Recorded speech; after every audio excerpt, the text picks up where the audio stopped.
The suspect is in critical but stable condition. There is a special interrogation team from the Federal Bureau of Investigation that is standing by to talk to him. That hasn't happened yet. And until it does, and until the investigation is moved forward, we won't know definitively what other things may come.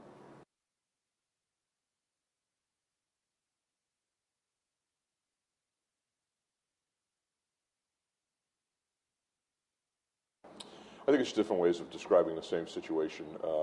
The stable part of it has happened over the last few hours, so he's stabilized, but serious or critical, I think, are interchangeable.